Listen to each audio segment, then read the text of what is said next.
Hello everybody, my name is Mario5514 and welcome back to another Splatoon Talk video. In this video we're going to be looking back at some of the previous updates in Splatoon 3's history as of version 11.1. With the next update being confirmed, we're going to be looking back to see how much the game has changed over the past 4 years since 2022. If you end up enjoying the video, hit the like button, and if you end up liking the video, consider subscribing, and let's get started as we open up Sizzle Season 2024 with version 8.0. Patch 8.0 dropped on May 31st, 2024, as this update had a whole lot of new content to give us, there's a lot to talk about in this update, but we'll get to that. Here's the notes the devs have given us. This update focuses on adding features for Sizzle Season 2024, which starts in June, making changes to Splatfests and adjusting the balance of battles. For battles, we've added things like new main weapons, as well as changed the specifications of some main weapons and special weapons. For the Reef Slider, we have made changes intended to add room for creative use, such as using it to halt an opponent's progression. For the Big Bubbler, we made changes intended to both increase ways to use it in certain modes and make it easier to use for weapons that fight on the front lines. For the Ink Vac, while it is already a powerful option to protect other players while advancing, it is not very impactful when used on the spur of the moment. So we have made changes intended to make it possible to move steadily when using it while gradually retreating on your own. For the Splatter color screen, we have changed it to give it additional uses for players who are already putting it to good use. Also for battles, we have made the change we had notified you about in the previous update, where when a player's rank in any mode was within the top 1,000 ranks for the previous season's X Battles rankings, they will be able to participate in X Battles right away after the season change. This change is to alleviate a problem with matchmaking being difficult immediately after the season switch for players with particularly high X power. For Splatfest, we have made it so that players will acquire conch shells in certain battles, such as 10x battles. On the other hand, because battles such as 10x battles occur less frequently when you vote for a team with higher votes, we have also added a conch class system so that opportunity to obtain conch shells does not vary too greatly. As for other changes, we've added friend request harassment to the options selectable when reporting users after battles or jobs. So basically added a new option in the reporting system. That's it. The next update will focus on changes to the balance of battles and is planned for the middle of Sizzle Season 2024. Nintendo. Alright, with that being said, let's see what the devs have given us. Alright. On June 1st, 2024, data relating to Sizzle Season 2024 is added to the game. This includes a new catalog including new gear, titles, banners, decorations, stickers, and emotes, one new battle stage, Lemura Hub, which would end up being the worst, 2 new main weapons and 2 variant sets of those weapons with different sub and special weapons, 6 new sets of existing main weapons paired with different sub and special weapons, and 14 new table turf battle cards. So we have 2 new fish in the sea here, with the first one being the Well String, a stringer that fires 5 ink shots at once. Just like the Tri-Stringer, if you charge up to a certain amount, the ink shots will freeze and explode where they land. Unlike other stringers, if you charge up to a certain amount, its ink will be fired in a wider spread. So it's basically like a bigger and more of a supportive option compared to Tri-Stringer. So basically it can paint more and it fires out more shots. And then we have the Mint Decavitator, a Splatana with wide horizontal attack range for its charge swipe. The charge swipe has a long lunge to quickly close distance with opponents. And we also have some existing new main weapons here from Splatoon 1 and 2. We have the Custom Range Blaster, or nicknamed CRB by the Splatoon 1 players, with a kit returning from Splatoon 1, being Splat Bomb and Kraken Royale. When this weapon came out, people were going crazy given that it's been close to 9 years since Splatoon 1 came out, when CRB had Splat Bomb and Kraken being Kraken Royale's predecessor. So yeah, this is actually nice for it, given that Kraken is still a decent special right now, so we could see CRB a little bit. We have the Bamboo Mach 2 with Fizzy Bomb and Super Chump. We have the Custom Hydra Splatling with Ink Mine and Splatter Color Screen. We have the Heavy Edit Splatling Nouveau with Splat Bomb Crab Tank. Custom Dowser Dualies with Burst Bomb and Tri-Strike. Recycled Brella Mach 2 with Toxic Mist and Triple Splashdown. We have the new Well String with Auto Bomb and Ultra Stamp. The Custom Well String with Point Sensor and Wave Breaker. We have the new Mint Decavitator with Suction Bomb and Big Bubbler. And the Charcoal Decavitator with Splash Wall and Inkjet. Which is kind of interesting in this update, given that if you see the weapons, like we've started seeing in like 2.0, usually when a new weapon gets added in, you usually just see their first kit, and it's not until later that you start seeing their second kit. Like we saw with 2.0 when we had Dapple Doolies, and then Dapple Doolies Nouveau came out. We had S-Blast 92, which came out in 4.0, and then in 6.0, S-Blast 91 came out. So it's kind of interesting they're giving the new weapons their second kits in this update. Yeah. And we also have some stage reworks for Barnacle and Dime, Hammerhead Bridge, Museum d'Alfonsino, Umami Ruins, Brinewater Springs, Scourge Gorge, Eeltail Alley, Hagglefish Market, Flounder Heights, Marlin Airport, Manta Maria, Crab Lake Capital, and Bluefin Depot. And yeah, now we're on to the main weapons list. So the following weapons will deal 10% more damage, and those weapons are Sploosh-O-Matic, Splattershot Jr., Arrow Spray, Luna Blaster, Clash Blaster, Carbon Roller, Splat Roller, Ink Brush, Octobrush, and Dapple Doolies. Those weapons now deal 10% more damage to Splash Wall. However, weapons such as Squeezer and 52 Gal will still see use, and most of them will just run sub power up to try to mitigate this if they want to. We also have other changes. NZAP. Increase the time it takes for the chance of shots scattering, which increases when firing continuously to reach its maximum. So what this means is that the chance for the shots to deviate towards the outer reticle per shot has basically been buffed. So it took 1%, there was a 1% chance per shot. This was basically reduced down to 0.5. So instead of getting 24 shots to reach minimum accuracy, NZAP 89 will now get 48 shots before they reach minimum accuracy, which is a very huge change for it. I mean, it's nice given that the last buff that Zap was given was back in 6.1 when it was a damage buff, and now they're giving it an accuracy buff, which is crazy, on top of what it was given back in Splatoon 2 upon the game's launch. So, yeah, that is nice. At least they're looking at Zap here, given that it's still overshadowed by Edit and Pencil. Next up is the L3 Nozzle Nose, and like we saw with H3 and Pro back in 7.2, L3 got a damage buff. Maximum damage has been increased from 29 to 31, so L3 will now have higher DPS and a chance to actually have better chip damage with other weapons, as well as have better fall-off range and higher DPS.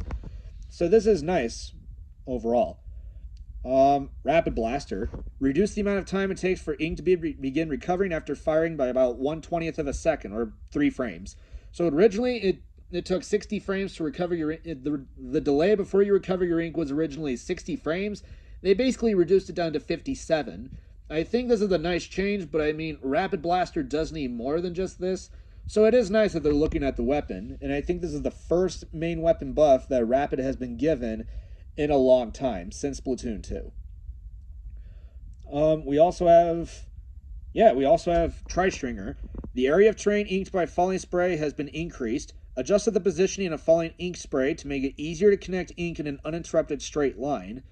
So Tri-Stringer basically got a paint buff, which is actually nice, given that the last buffs that Tri-Stringer was given was back between 2.0 and 4.1. So it's kind of crazy that more than a year later we're looking at this weapon still. But it's still nice that they got these changes, which is nice. Reflux. Made it possible to charge in midair at the same speed as when on the ground. So it basically got the same buff that Squiffer was given back in Splatoon 2. So at least they're looking at Reflux, and it finally got a buff outside of just being in Turf War. I do think they want it to be used outside of Turf War, but at the moment it's considered meta in Turf War. But still, this is a very substantial change, not just to Tri-Stringer, but also to Reflux. They got some very substantial changes in this update. Specials. Reef Slider. Now inks along the rails as the rails extend before launch. So basically, when you deploy the special, you now see like a trail that leaves where you deploy the special. And on top of that, when the active terrain is moving, the rails will now move along with it, which is actually pretty cool. So yeah, Reef Slider got some quality of life changes as well as a bit of a paint buff there, you could say, which is nice, given that Reef Slider is used in one mode in particular, Splat Zones. Reason why? It's because of one strategy called Zones Cheese, where you basically just use your Reef Slider to take back the zone, either flip it or basically have the other team lose control of it. So basically, Reef Slider is still very good, though it's like very powerful in splat zones, especially if you're in X battles. That's what you have to deal with, and it's not until later that Reef Slider will start. That Reef Slider will still be noticed. The devs aren't done with it. They still have a lot more to do with it. Keep that in mind. Big Bubbler now inks the ground where it is placed. So basically, when you deploy the special, it basically paints a small circle underneath the beacon or the inner device inside the barrier. And a lot of people were thinking that it would paint the entire bubble, but it just paints like a small circle around around the inner device, which is actually pretty good, especially if you're using like Splattershot Junior, Splat Roller, the new Mint Decavitator, or even Zinc Mini Splatling or Blaster, which happen to have Big Bubbler. So this is actually pretty good on top of the buffs that Big Bubbler was given between 4.0 and 7.2, which was the most recent update.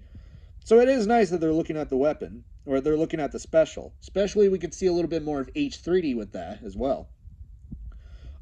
Ink vac. The ground slightly behind the user will be inked periodically while it is active. So what that means is that for like a brief period of time, or for every now and then, you'll start seeing ink vac paint beneath your feet when you're moving, which is actually nice given that sometimes you are moving around in enemy ink. So they're making it to where it will be a little easier for you to move through enemy ink while it's painting beneath your feet, which is nice. And last up is the splatter color screen. Increase the damage dealt to the following when touched by the screen. So screen will now have higher object damage to Squid Beacon, Sprinkler, Splash Wall, the Sponges, and the Rainmaker Shield. Didn't really specify how much, but it's a very solid change given that this is another buff. This is another kind of buff screen has been given since 7.2, but it's still a very bad special. It's still an F tier by people. Yeah. And points for special change is pretty brief. Only 4 of them, even though technically it's 3, given that 2 of these weapons are connected with each other. So Big Swig Roller Express will get Ink Storm at 190, nice. Paintbrush will get Wavebreaker at 190, pretty good. And Custom E-Leader and Custom E-Leader Scope will get Kraken at 210. Don't know why they did this, but whatever, I guess.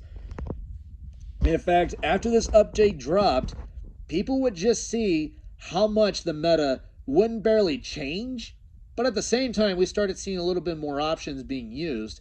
And of course, with the weapons that deal 10% more damage to Splash Wall, they started making a few more appearances. Splat Roller and Dapple Doolies were the noticeable winners in this update, given that Dapples had a 170 cooler, and Dapples Nouveau also had a 190 Reef Slider, making that these weapons could now see a bit more use with these changes, not just to Reef Slider. Not just to the changes to Reef Slider, but Dapples also had higher DPS or higher object damage against Splash Wall.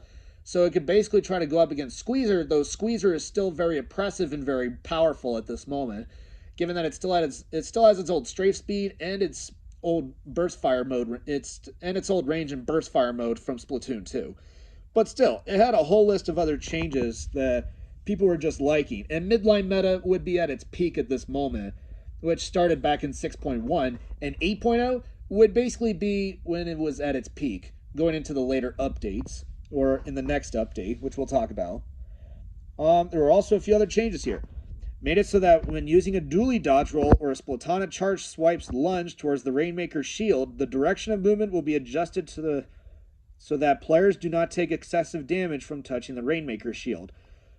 Another change here was that made it so that when the season switches, the ranks are changed. Ranks for players whose X rankings for the previous season were in the top 1,000 ranks in any mode will be changed to rank S+0 regardless of the immediately previous rank, and those players will be able to participate in X battles from the start. So what this means is that if you place within top 1,000 in X battles, your rank gets reset down to S+0 instead of S rank, because that is a very good change here, and my god, the grind was so annoying, and it took us that long to fix it, which they talked about in 7.2. And yeah, 8.0 actually implemented it, as 7.2 basically teased that, but I guess the reason behind that was to prevent data miners, like we've seen in the previous updates.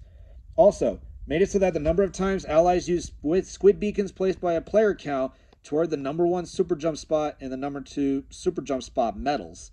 So yeah, that is a nice change there too. Changes to Splatfest made it possible to get conch shells when you win a 10x battle, 100x battle, and a 333x battles. So if you win a 10x battle, you only get 1. If you win a 100x battle, you get 10. And if you win a 333x battle, you get 33, which I think is a really good change here. Same thing also applies for the conch clash, or basically what conch clash is basically something similar here. Regular conch clash, you'll just get 1. A 10x conch clash, you'll get 10. And a 33x conch clash, you'll just get 33, which I think is a really good change here. As shown here. In Splatfest battles, when you battle against your own team, on rare occasions on a conch clash, 10x conch clash or 33x conch clash will occur. If you win, you can earn conch shells. The rate of conch clashes occurring is the same as the rate for 10x battles occurring when you battle against other teams. The more you win conch clash, the more often 10x conch clash and 33x conch clash will occur. When you win a 10x conch clash or a 33x conch clash, you will be able to board the Splatfest float and take a picture. You can board the Splatfest float from the pledge box in Splatsville. Also changes to Salmon Run. Special Triumvirate or Extra Wave can now occur. In this extra wave, 3 King Salmonids will attack at once. The number of fish scales you can obtain will be triple the normal amount. And the new Grisco dualies, which were the lone weapons, also got buffed. Maximum damage dealt by the fired shots will be increased from 30 to 35, which is actually a very good change here. As well as other changes to the Salmon Run here, changes to Splatnet 3, changes to the DLC, and other changes listed here, as well as bug fixes to player controls, multiplayer, and Salmon Run, as well as a fix to side order. Fix an issue where when the player landed on an infinity ball after using a Booyah Bomb, the player sometimes passed through the terrain. So yeah, they did fix that. Fixes to Splatfest here, and then other changes listed down here. And that's it. That is 8.0. And as you can see, and this would be a pattern, this is going to be something where we're going to start to notice by version 8.0, we will start to slowly approach the end of Splatoon 3. The update cycle would officially the update cycle would still go. It will still continue, though it's going to start. We're going to start approaching a point where the update cycle will come to a close, which we'll talk about later, as well as talk about in the next video. Thank you all for watching, and I will see you all next time.